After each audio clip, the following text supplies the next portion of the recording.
Good morning, ladies and gentlemen. We got him. On the evening of September 11th, a family member of Tyler Robinson reached out to a family friend who contacted the Washington County Sheriff's Office with information that Robinson had confessed to them or implied that he had committed the incident. This information was relayed to the Utah County Sheriff's Office and scene investigators at Utah Valley University. This information was also conveyed to the FBI. Investigators reviewed additional video footage from UVU surveillance and identified Robinson arriving on UVU campus in a gray Dodge Challenger at approximately 8:29 a.m. on September 10th, in which he is observed on video in a plain maroon t-shirt, light-colored shorts, a black hat with a white logo, and light-colored shoes. When encountered in person by investigators in Washington County on September 12th, in the early morning hours, Robinson was observed in consistent clothing with those surveillance images. Investigators interviewed a family member of Robinson who stated that Robinson had become more political in recent years. The family member referenced a recent incident in which Robinson came to dinner prior to September 10th, and in the conversation with another family member, Robinson mentioned Charlie Kirk was coming to UVU. They talked about why they didn't like him and the viewpoints that he had. The family member also stated Kirk was full of hate and spreading hate. The family member also confirmed Robinson had a gray Dodge Challenger.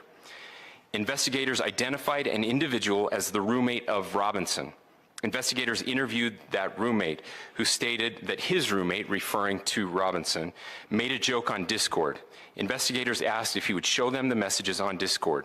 He opened it and showed several messages to investigators and allowed investigators to take photos of the screen as each message was shown by Robinson's roommate. These photos consisted of various messages, including content of messages between the phone contact name Tyler with an emoji icon and Robinson's roommate's device. The content of these messages included messages affiliated with the contact Tyler, stating a need to retrieve a rifle from a drop point, leaving the rifle in a bush, messages related to visually watching the area where a rifle was left, and a message referring to having left the rifle wrapped in a towel. The messages also refer to engraving bullets and a mention of a scope and the rifle being unique. Messages from the contact Tyler also mentioned that he had changed outfits. I know there has been speculation as well as to the writing on those casings, those bullet casings, and I believe we have that as well.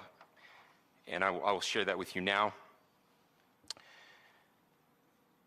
So the area north of Campus Drive Road where the suspect crossed over, you saw some of that in the video that we released last night, consists of a grassy area with trees on the edge of the UVU campus. Investigators discovered a bolt-action rifle wrapped in a dark-colored towel. The rifle was determined to be a Mauser Model 98 30-06 caliber bolt-action rifle. The rifle had a scope mounted on top of it. Investigators noted inscriptions that had been engraved on casings found with the rifle.